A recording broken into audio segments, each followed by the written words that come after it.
guidance in your life. You don't have to come back and bear witness to anything. But there are many men and women out there that you may not know, but they came through the ranks of the Nation of Islam. And the discipline that they developed and their focus and what they did in life to be more creative and how they got enough knowledge from what we taught to pull away from the vices of the world, drugs and alcohol and dysfunctional family. And they use it in their personal life, and they never mention, I was an MGT or I was an FOI. They just don't talk about it. And that's all right.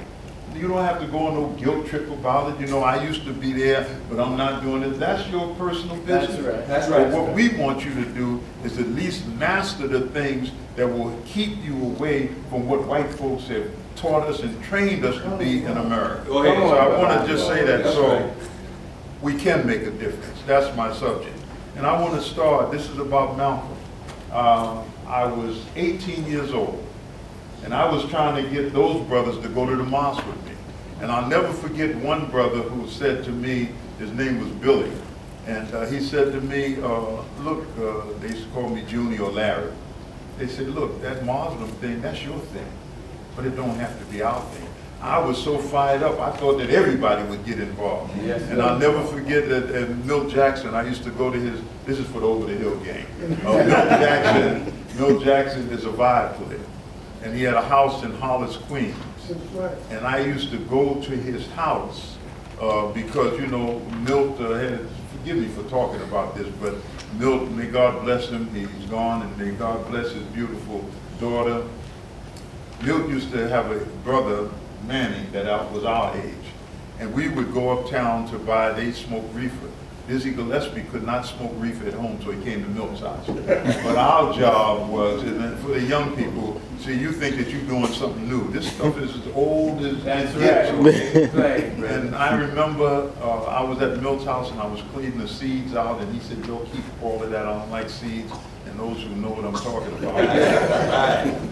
And then one night, I'm trying to tell Milt about, I heard this Islam, and I was telling him about Malcolm. He said, "I know all about it, Larry." He said, "We got a whole lot of musicians who are Muslims, they into the Muslim thing. But that's just not my thing. Because when I want to feel like I want to eat a pork chop or something, you know, I want to eat it." I mean, that's what he said to me. And, but I was fired up, because I felt when I heard this message, it could make a difference in my life. And I believe as I stand here, and I wanted to start with some other things and recognizing the brothers, but I believe, and if you read the history, and where's Malik at? And Malik was take a part of my subject, so I'll skip that part. He took care of it for me. But when you read the history of Islam in West Africa, there's a book on West Africa called The History of West Africa. Here's the book. And then there's a section on Islam in West Africa. And I do believe, and the Muslims had a belief that Muslims should not enslave other Muslims, but they violated it, many of them, because the enemy, the Europeans and Americans, were offering so much money for slaves, some of them couldn't resist it. That's right. But I believe, after reading Sylvia Doof's book, and I'm with you, Malik, and whoever talked about books, Dr. White, that you gotta either read or listen to some tapes, because knowledge is not gonna come through you through osmosis. You're gonna sit, or you're gonna do what your grandma told you, you're gonna put the Bible under your pillow, sleep on it, like it's gonna come through the pillow and you didn't hear it. You're not gonna learn anything from that Bible unless you open it and read it. But I believe that in our DNA, millions of us, and I have a book on the table, brother. Could you bring that book called the Atlas of the Transatlantic Slave Trade, that big one under there? I'm sorry, I can't sell this one today. Just, I want to show it to you. I believe that in our DNA is Islam. And this book took 12 years to produce at Yale University, 2 white boys.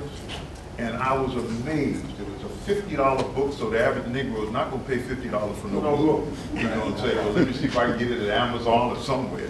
And they made limited copies. And now you can go online and probably get one for maybe $18 to $20 a used copy. They didn't do it in paper unless they just did it recently. But in this book, it shows where they got slaves from, even numbers. and the slaves that were most desirable, and the ones that they call it the Senegambia. The brothers are going to show, we're going to show you a map of Africa, because I'm on a sacred mission to put a map of Africa in every black home, as long as I can get you to move that Kanye West and Kardashian girl picture over on your wall, okay? So your children can get up this morning and look at Africa instead of looking at her backside every morning, okay? So, but in the book, he talks about where they came from. The most prized slaves were the Senegambia, because they knew how to grow indigo, rice, they knew cultivation. And the next group were really from what you call Nigeria and Benin today, because they were metal workers. But the slaves were builders, and they selected certain slaves. And it was really the first time that I had read about that in any kind of detail. Could you take the whole and give it back to the brother? And it's periods of history. At this period, the civil rights movement was going on. There was Dr. King agitating. And one thing I want to say is that Roger Wilkins, does anybody besides Dr. White know that name in the audience? Okay. Roger Wilkins died recently. He was the nephew of Roy Wilkins, right, who was over the NAACP during Martin Luther King. The big 5 or 6 that met with Kennedy, that was a part of it. Roger Wilkins died recently, and I read his obituary in the New York Times. And the one line in here that stuck with me is like some of the books you read. There's a page or a paragraph that just sticks with you every time you see that book that comes back. He said that he realized that he had spent his life trying to be accepted. Go ahead. That was Think really about something. that. Yeah. He spent his life, everything he did. And there are some Muslims like that right now. That's right. They just want to be accepted by the American system and by this white man. I want to be accepted and appreciated. I want to show you that I'm intelligent and civilized. Right. That's all. And he rung a bell. And that's the struggle that we have. And even though you don't know it's that kind of struggle. So I want to mention a few things, and then I'm going to go. A friend of mine said, I want you to come and hear this guy, Malcolm. I said, I've been there. I hadn't been there. I said, you take an elevator, you go upstairs. All this was in the newspaper, and they search you, you go in and sit down. He said, hey, you ain't been there, Larry. You just lying. He was right. I was lying. And so he took me to the lecture.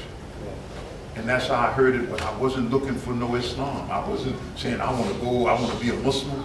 I was looking to get involved in the struggle that was going to make a difference in the lives of our people. And being that the atmosphere at that time was like that, and Malcolm spoke into an atmosphere that was going on in this movement in America. So I'm saying this to you, Brother Chad, that you're here in Tampa, you got to make a difference. That's right. People got to know you. You got to go, and when people invite you to something, to say, well, they invite me to speak, don't think about speaking, think about pumping some hands. Think about conscious building. And that's what our people lack. They're not conscious. They don't know any better. Right now, you know, I had to get myself together a day ago, 2 days ago. My niece died on a table in the Dominican Republic. Going to get a Brazilian butt, getting her breast, when they do it real cheap down there, you got to take cash. And what do you call liposuction? All 3 operations at one time. 28 years old, she's gone. Wow. That's a form of cultural imperialism. And what happens is if you're not conscious, you become a victim of that. There's a baseball player from the Dominican Republic. You can sit down, my brother. I think you got the message. Yes, I do. We can make a difference, okay? Yes, sir. Thank you, brother. Sammy Sosa. What's his name? Sammy Sosa. And he bleached his skin. Yes, sir. Okay? Why? What is he thinking about? This is where consciousness come in. Michelle Obama. Go ahead. And I love her and respect her. At the Democratic National Convention, when she stood on that stage and said, I wake up every morning in a house built by slaves. She struck a blow for consciousness. A lot of Negroes didn't even know that. White folks didn't even think about it. If they knew it, they were not going to think about it. But she was waking us up. Consciousness is important. And that's what the Nation of Islam meant to me when I first joined.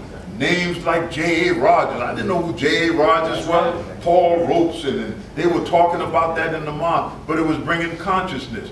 The lack of consciousness was made evident in this last political campaign when Dr. Ben Carson said that we came over in the holds of ships looking for a better life. I thought I heard it wrong. I could not believe that Negro said that. And so, but you know what? When he was at Yale, he skipped black studies because he heard people say, "What are you studying that black studies?" That some of them have said to you. And you should always answer them. They say, ain't gonna make you no money, knowing about the pyramids and Imhotep and all of that stuff. The Nile River and the mighty black man, they ain't gonna make you a dime. That's what Negroes say to you. Go ahead. Yes, sir. Your answer should be, Go ahead. I wanna take black study courses because I don't wanna be like Ben Carson. Okay, that's what you gotta say to me.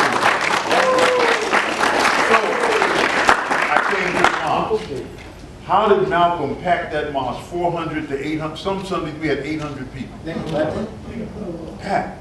Malcolm didn't pack that mosque because people were running around looking for Islam.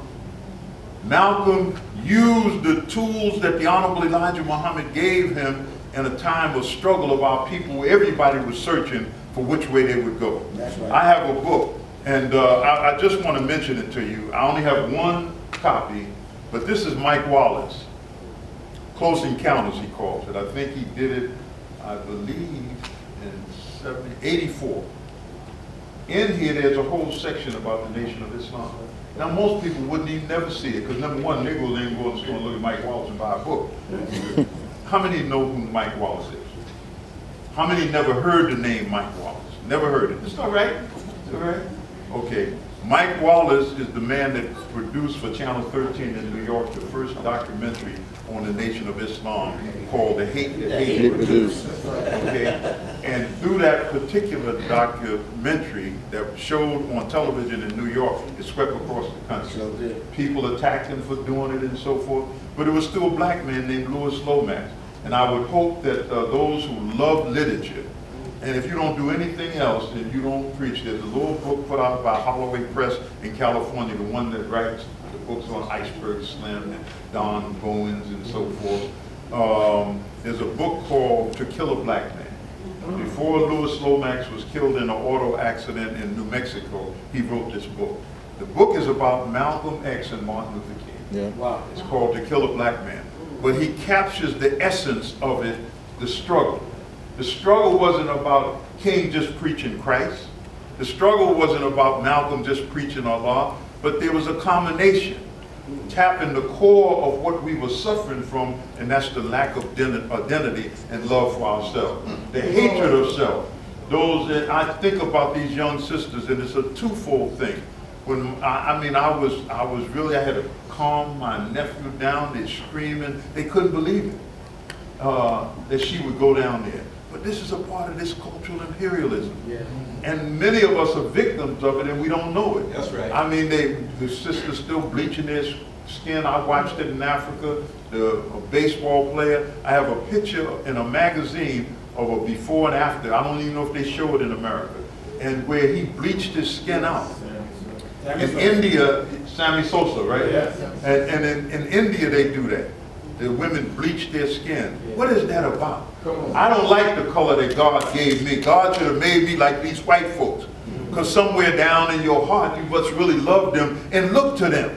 Go ahead. And so you want to be as close to them, and you think the hallmark of beauty is to be like them. We still have women who have babies and go in a store and buy them a white dog. That's right. Yes, they do. Yes, sir. All over Africa, it's the same thing. All of the shops in Africa, it's white dogs. White dogs with blue eye and blonde hair. Go ahead. And the women buy them left and right. So where's that? That means that there's a lack of consciousness. So what Malcolm represents, and I know the controversy over who killed Malcolm. Why did he leave the nation? Was Minister Farrakhan involved in it? Say, as Trump called it, the fake media. The media shapes how you view and look at things, and even how you look at yourself. That's right. And this is where our work comes in. I appreciate the organizations here in Tampa, but this is not a short journey and a near gain. It's an uphill struggle to bring consciousness to black people. When the young hip hop community was on a roll in terms of consciousness, the enemy took you off the path. They changed it from conscious rap, which it was, to gangster rap. That's right. And they camouflaged it. They got the young brothers thinking that really to be down and be into it, you got to be like 50 Cent or Lil Wayne, you got to go to jail. Right. So they glorify jail. And in the raps they talk about jail. They glorify having a pistol that'll send you straight to jail. And unless you're conscious, you don't see it. You're blinded by it. Your desire for fame and notoriety. There's a great Muslim philosopher called Al-Ghazali. And we used to sell the book in the bookstore, The Moral and Religious Teachings of Al-Ghazali. One of his quotes was, "Be careful of fame and notoriety." And Khalil Gibran, who wrote The Prophet, a Lebanese Christian, not a Muslim. And so most people think that he was a Muslim, the name of his book. But he talked about it, that power is like a heady wine. And so you feel that to get this power and this fame and this notoriety, that this is what you got to do, and it destroys the fabric of our community. You wonder why we got so many dysfunctional families? Because there's no guidance or directions. And at the root of it is your spiritual direction. And I'm going to give you a story about Malcolm. Come on now. When Malcolm left the nation on March the 8th, 1964, he made a declaration that he was leaving the nation. And on that Hilton Hotel on that afternoon, Malcolm said that I'm leaving the nation to form a black nationalist party, but I still believe in the teachings of the Honorable Elijah Muhammad and so forth. So when Malcolm went to set up the OAAU, take on the OAU, which is the organization in Africa, there were two things he set up. And many don't talk about it, even though Brother Malik did mention about the Marxists and how the Trotskyites picked up Malcolm and made him their poster boy, really, because of his attack on America like none of them could do. But Malcolm set up the OAAU, and you can read this as a fact, and he set up Muslim Mosque Incorporated. And the struggle internally was those who had no religious leading. They said that he didn't need that. Is somebody back there talking, brother? Yes. Could you tell them that they can go outside and talk? We can hear them in here. Thank you. Oh, is that Malik? Yeah. So there was a struggle. But Malcolm, regardless of the critique that people who are on the other side of Malcolm want to give, Malcolm knew that what he was doing and was able to do was from a spiritual basis. So he wanted Islam involved in the struggle. He wasn't looking for the black Marxists who were in the struggle. He wasn't looking for those who have no religion or cultural nationalism. He realized that it was Islam that gave him and propelled him and gave him the insight, and he wanted Islam to be a part of whatever he was doing. So there's, and a part of it that I want to talk about is chickens coming home to roost. Come on now. Now, Malcolm made the statement, most writers, and in my book, God willing, if I get it out, I promised I would have it out on my 75th birthday, which is 3 weeks away. So I may not have it ready, so I had, after our convention this year, I had surgery, and it set me back like 3 months. So, but I want to get the book out before I die. At least I have it in shape that my children or some associates of mine can finish the book. But in the book, I talk about the day that Kennedy was killed. Right. And what happened. And this is a piece of history that you need to roll through. You say, why? Because it pertains to our struggle. The black man and woman becomes the centerpiece of everything in America today. Go ahead. We have to look at this.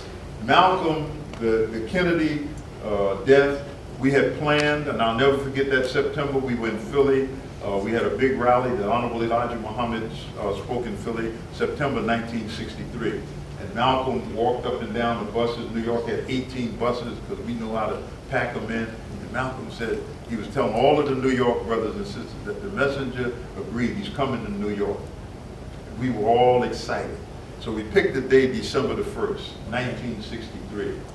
Then on November, was it the 23rd? 22nd. 22nd, thank you. Kennedy is killed in Dallas. And remember how Kennedy got into office. Kennedy got into office by freeing Martin Luther King out of jail and getting most of the black vote. Nixon had the opportunity, but he didn't do it. Jackie Robinson, I know I'm talking to people who may be fading on these names and so forth, but Jackie Robinson was trying to urge, because Jackie Robinson was a Republican, he was trying to urge Nixon to help get, they were getting ready to campaign to get King out. Kennedy did it, he got into office. Kennedy is killed in Dallas, and anybody who believes that Oswald was the lone assassin of Kennedy, I got a bridge in New York I want to sell to you. Yes. Okay. So Kennedy is killed, and we had December the 1st for the Honorable Elijah Muhammad to speak at Manhattan Center. We campaigned, but when Kennedy's killed, the Honorable Elijah Muhammad said he was not going to have the meeting, he was going to cancel it. Malcolm flew out to Phoenix. They're not going to give us our money back at Manhattan Center. The place is still there. The Moon organization bought it after Mr. Moon died. I don't know who owns it now, but I just passed by there the other day when I was in New York. And so the Honorable Elijah Muhammad gave Malcolm go ahead and speak, but he also, now I don't know if it was at that setting that he told Malcolm not to make any comment about Kennedy's death. So Malcolm, that day, I was put on assignment, and a brother named John D, who has since passed away, that we wanted security for Malcolm, so we went to his house in Queens, on 97th Street where he lived. Malcolm got in his blue car, and there was a sister with him who sat in the back as Harriet Muhammad, who is the wife of Salis Muhammad, who has another Nation of Islam group. So all the way downtown, because Harriet, this is in the book you can read about it. Harriet was married to the Honorable Elijah Muhammad's youngest son by Clara Muhammad, Akbar Muhammad. And they broke up in Egypt. She came back to America, and she was a great secretary also for the Honorable Elijah Muhammad, Harriet. So Malcolm was driving, we're behind him. And you know, Malcolm used to teach with this finger, that was his way. He's teaching all the way to the Manhattan Center. We get down there, it's on 34th Street and 8th Avenue. And so his car pulls in the garage, we pull in behind him. Yusuf Shah, our captain, is there waiting for him. And Yusuf Shah said, we get out of the car, we're standing in a circle. And Yusuf Shah tells Malcolm that Hanley from the New York Times, who had been following the Nation of Islam, we put him out. And they put him out of the meeting. He's a white writer for the New York Times, based on what happened in October in Flint, Michigan. Interesting, Flint, Michigan. We had a big meeting, the hall was packed. The police captain of Flint insisted on coming in the meeting with his gun, and we said that couldn't happen, and it was a standoff. So the Supreme Captain, while the Honorable Elijah Muhammad was speaking, went up and excused him, whispered in his ear, and the Honorable Elijah Muhammad thought for a minute. He turned to the crowd and said, we have a problem. Someone wants to come in with a gun. We cannot have that, so this meeting is over. And he dismissed the meeting. Then you can read part of this in Message to the Black Man. Then on the way driving back from Flint, Michigan to Chicago, Malcolm was in the car, Minister Farrakhan, Philbrick, Malcolm's brother, and there was one other person. I'm not sure right now, I have to confer my notes. But the Honorable Elijah Muhammad said that we're going to ban white people from our meetings. And he named the groups. He said the Turks, all right, you know, my brother talked about the brothers in that part of the world. But he named the people that could come, but others he was going to ban. So Yusuf Shah, based on what he had said, had excused Handler. But Malcolm said, go get him and bring him back. Let him sit in, it's all right. So, you know, we have organizational structure. Shah went and got him, set him down. Malcolm got up, he delivered a beautiful speech, and to this day, as I stand here, I can see the man that got up and asked him that question. Go ahead. Wow. Many of the writers, quite a few of the writers said that Malcolm at a press conference, wasn't at a press conference. Malcolm at a press conference, when asked about what he thought about Kennedy's assassination, said chickens coming home to roost. It didn't happen that way. The man stood up, he had a black leather jacket, he was receiving all, and remember at that time enemies were all in the nation because we were the strongest organized force in America. King and the NAACP may have had numbers, but we had soldiers. That was the difference. We had an organized structure that could get things done. So this man stood up and said, Minister Malcolm, because after Malcolm, you know, always he would open up, unless there was time constraints, he would open up the floor for questions. And that's the way he got many of young brothers and sisters to join the nation. And those questions and answer period, which Minister Farrakhan continued when he came to New York. So the man got up and said, Minister Malcolm, would you care to comment on the death of Kennedy? And I mean, it was so quiet that you could hear a pin drop. And Malcolm had his head down for a while, because I know that he was thinking, how was he going to manage this without saying no comment? So Malcolm's head came up and he said, being an old farm boy myself, chickens coming home to roost never made me mad, always made me glad. And the crowds applauded, and Malcolm walked off the stage. The next day on the front page of the New York Times, and you can go in the archives and get it, it says that Malcolm X on Kennedy's death compared to the chickens coming home to roost. Now the rest is history. I'm not going to go into all of that because there's some things I want to cover. But listen, I grew up under Malcolm. He was my minister. And him leaving the nation tore the heart out of a lot of people. Minister Farrakhan tells you all the time to speak. I loved him. Minister Farrakhan said, I loved him. That's right. He was my teacher. He was dedicated. He was organized. He was a worker. And he believed in what my talk is about, we can make a difference. Even he would tell us about how in Detroit, when he first got out of prison, and they would redo what is called dawah. And by the way, Ayan Ali Hershey, anybody know that name in the audience? Okay, she got a new book out called Dawah. And she writes in this new book that the greatest threat to America is not the jihadists and all of that, it's Dawah. That's her word. Now she defected from Islam. I like to, if you come to the mosque tomorrow, I'll tell you that story, okay? Can I get some hands, because I can't finish all of this this evening. But I want to tell you that story. But I'm going away from my point. But the point I was making is that we were torn apart by Malcolm leaving the nation. There's no brother that was in the mosque that was a brother, because we didn't see anything wrong that Malcolm was doing something wrong. He was against the Honorable Elijah Muhammad, not him. Not him. And I never forget that when he was introduced in Philadelphia, this is September '63, when all of this controversy over the Honorable Elijah Muhammad's wives, all of this controversy was going around, and Malcolm was introduced. And the three ministers before him, like the brothers who spoke up here, they were college. Two of them had college degrees. Others, I don't know, they went to college, and they were talking about their education. And Malcolm got up there and talked about, I didn't go to the universities. You know, my university is sitting right here, the Honorable Elijah Muhammad. I mean, he rocked the house. But you could feel the sincerity because he knew he went to the 8th grade. And he was being respected, and he was one of the best debaters on the struggle of black people. It wasn't a debate in front of our people on Islam and Christianity, which one is the best, though in the mosque, that's exactly what it was. I mean, yes, he used to rail on Christianity, and some of the tapes that still exist that Malcolm made about Martin Luther King, they don't want to play them in the public at all. You know, matter of fact, the family threatened that if we play him, because, you know, he would say things about King, and y'all give me a pass on this, he would say King was a hog eater. He would describe why he was a hog eater and so forth. I mean, that's the way he would talk about him, leading the people to the slaughter. But he had that conversation. And that attracted young brothers who were not about to turn the other cheek on white folks. We were Northerners. We didn't believe in that. And the system of this nonviolence, if you read Taylor Branch's 3 books, Vibrant, You Have to Help Me, Pillars of Fire, and a few of them. Taylor Branch, and he got the 3rd book, the middle book, he got a whole section about Islam, which most Muslims don't know. He got a section about the Nation of Islam and its impact to the struggle. But we, if you read it, you respect what they did in the South.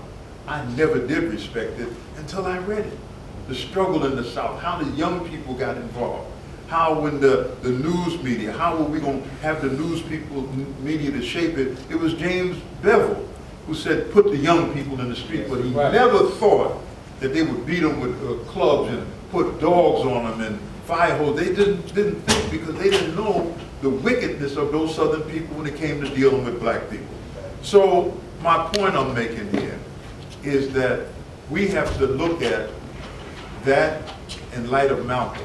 They would like to make the nation the enemy of Malcolm, so the white man floats a story that Minister Farrakhan was involved in the death of Malcolm because the minister taught in Newark on the Sunday that Malcolm was killed. And so in other words, he came into New York to set it up.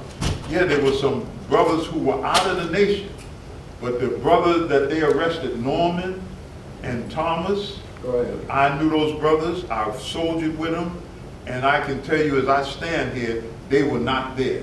But they wanted to go, and I went to the trial a couple of times. Then Shaw asked us not to go, but at the trial, the prosecuting attorney, after Hager, is that his name? After he said that he was guilty because he was caught on the set, but he said that these two men had nothing to do with it, and the prosecuting attorney used that to convince the jury that here was one caught in the act. But the noble thing for him to do is to free his two, and you can get a Bureau of Special Service, BOSS they called it. They have a film of the assassination of Tampa. Told me that out of his mouth. So they know the thing, but they wanted to kill two birds with one stone. They wanted to get the Honorable Elijah Muhammad and Malcolm. They had no love for Malcolm unless they could show some love for him that would produce this discord between the most powerful group in America, which was the Nation of Islam, headed by Minister Farrakhan, who was sent to New York in 1965, stayed there until 1975, until the Honorable Elijah Muhammad departed. Now I want to go on tomorrow at the mosque. Perhaps I can continue this. Brother Vibrant, I appreciate what you said, because I'm on a tour with the small business, the SBA. They're doing 18 cities across the country. I was invited in to talk about doing business in Africa. Recently, I got my dual citizenship with the country of Ghana.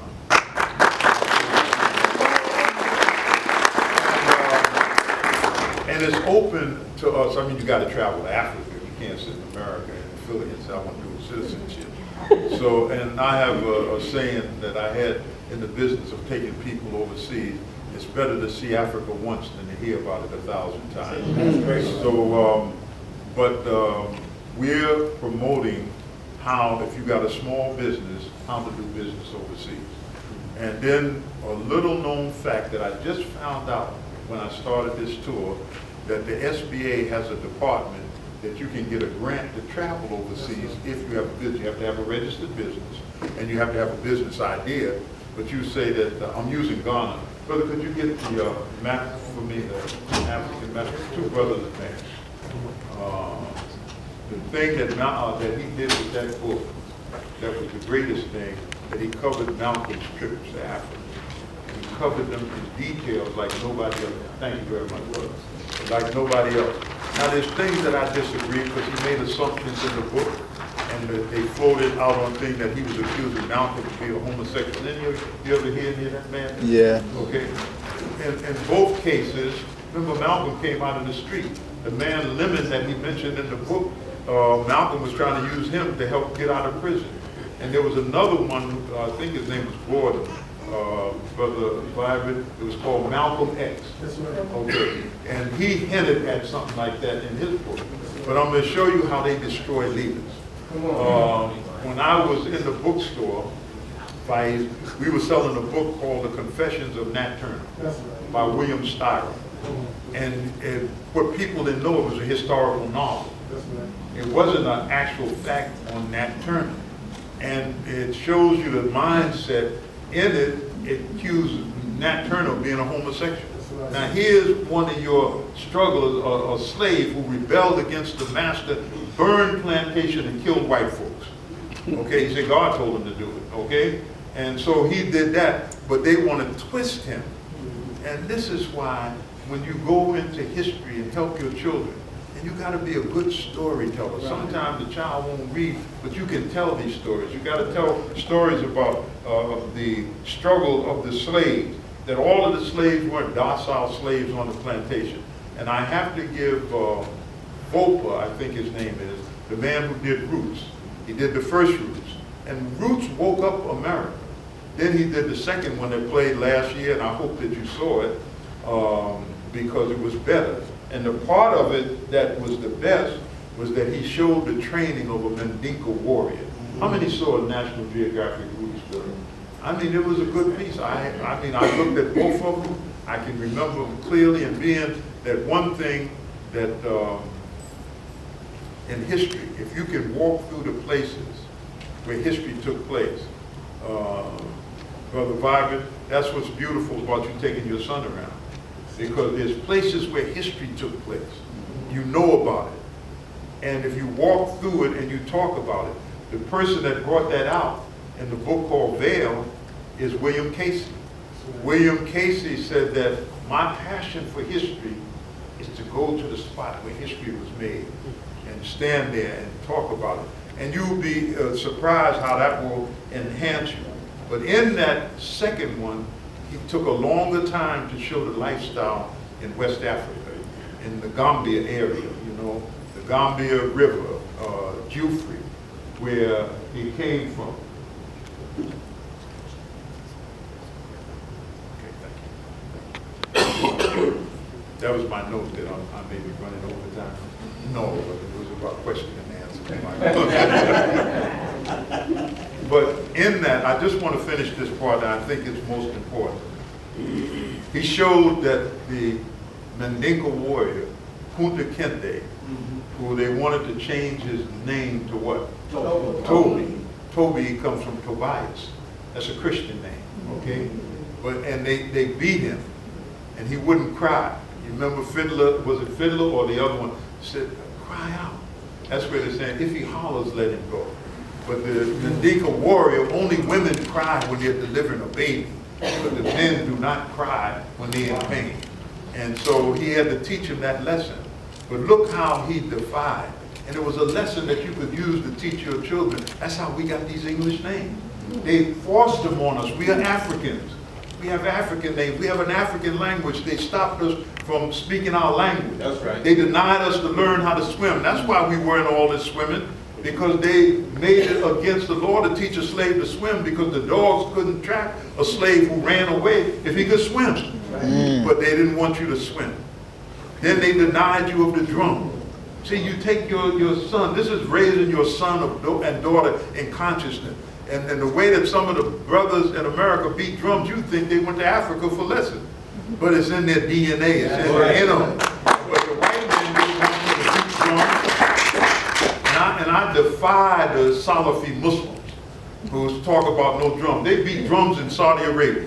They have the sword dance. That's right. And they beat drums. They beat drums in Libya and other parts. Right. And music is not haram in Islam. No sir. No sir. I mean, it's not. It's not. You go to Islamic countries. They got orchestras and they got people who sing. It's an expression God has given you the voice. I'm not with that. But in that, they taught the resistance that a Mandinka warrior has. A Mandinka is a Muslim.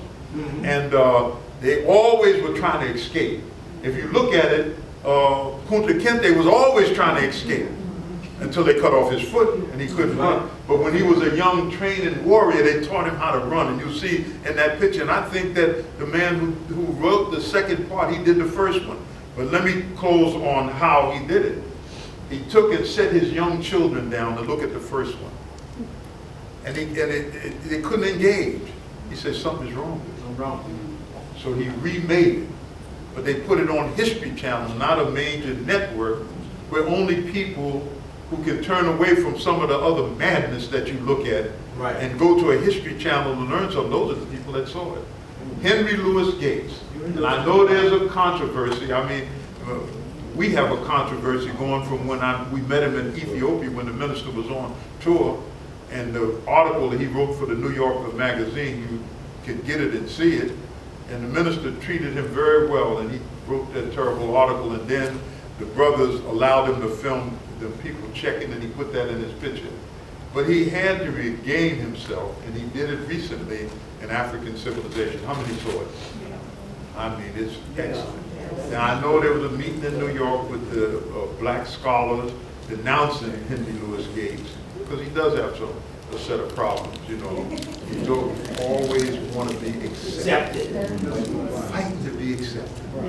When the white man said the great Henry Louis Gates, a brilliant scholar, that's what they live for. But when you know yourself, you don't fight to be accepted by nobody but God. Okay, that's when you want to be accepted.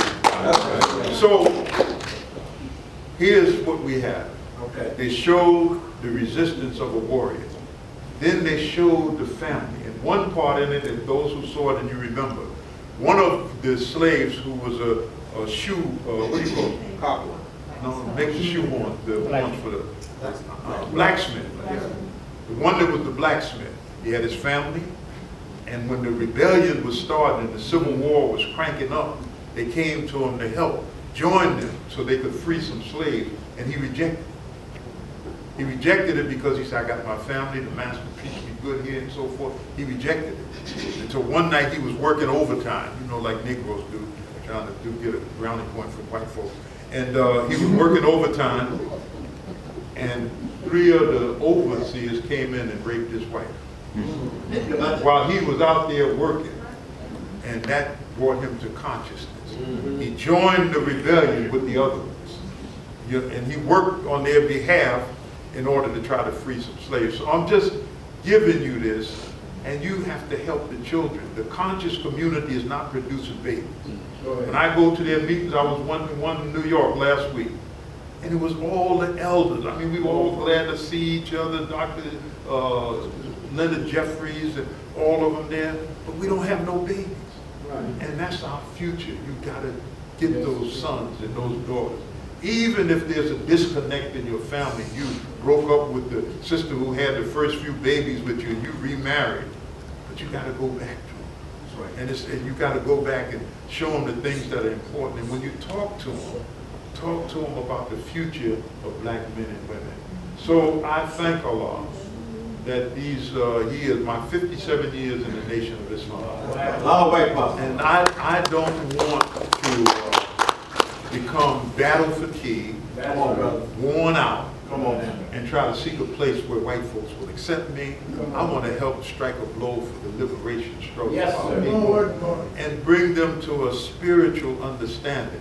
Ramadan is coming. Ramadan is a period. I think about my niece who just lost her life. I could say, baby, you can fast that fat off.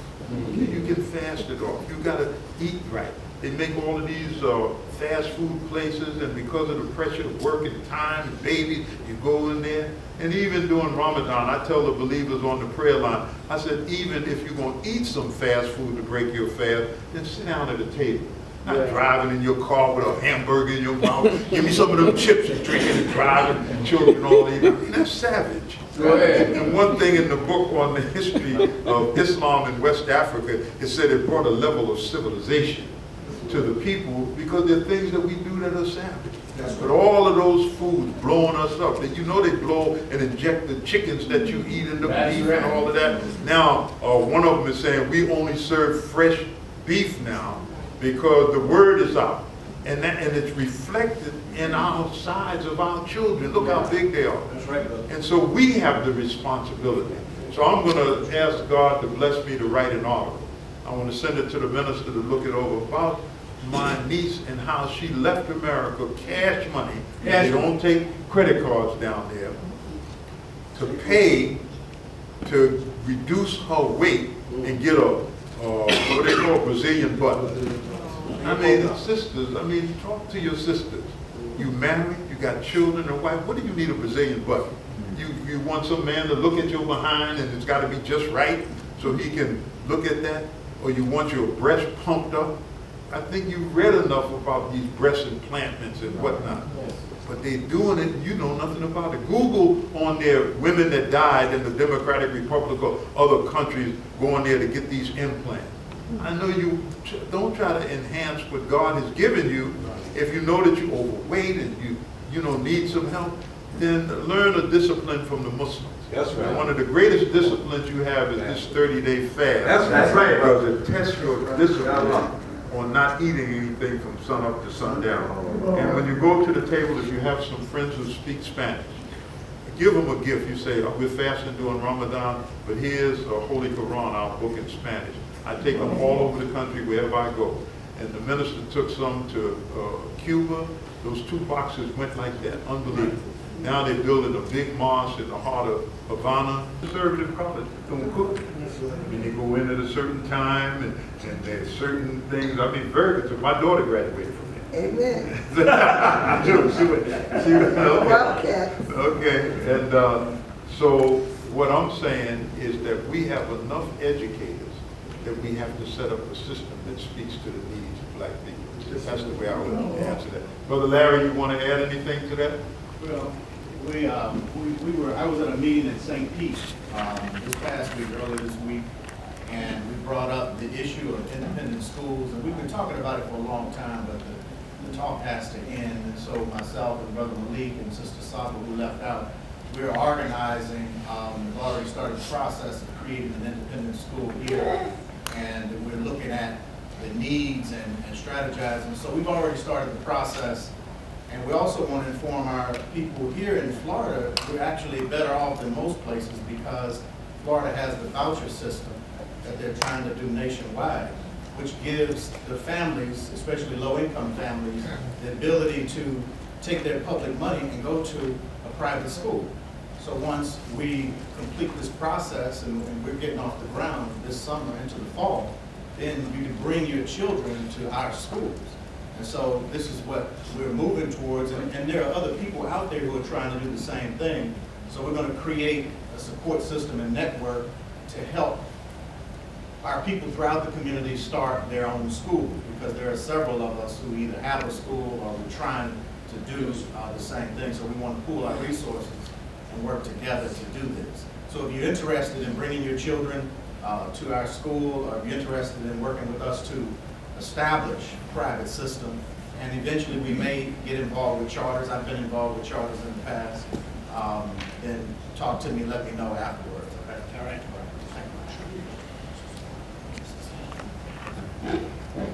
Who's from Ethiopia? Somaliland. Oh, okay. Somalia, that combination. But when they found the oil, they capped the wells. Then they wanted a leader that they could control. And see how Badri was getting out of hand. So when Adid came in, Adid said, no way. So they put $25 million hit on his head. Now, you know, African country wasn't paying for that. And Muhammad Adid, I met him in Uganda. He attended a conference. And he was explaining to me, it's the oil. America is an oil junkie. And you know how junkie is? He's looking for the next hit. And so, but they were holding Somalia because it's strategic position until the time was right to go in. And so the Black Hawk Down kind of hurt them because they saw that the Somalians would fight for their land and their rights. So it's a beautiful nation with some beautiful people, 90% Muslims. Go ahead, so I don't know any words in Somali, I'm sorry. Allahu Akbar. What do you want to know? I want to know, how do you say greeting other than Assalamu alaikum? What is the greeting like good morning in Somali? Sabah wa accent? Sisela. Sabah wa accent? Sabah? Sabah Sabah? wa accent. One accent. All right. Okay. Good morning. Good morning. And how do you say thank you in Somali? Mahasene. Sorry, we speak fast. Mahasene. Masini? Mahasene. Masini. Get some lessons from me. Thank you very much for coming out. I appreciate it. Okay. All right, let's give Brother Abdul Akbar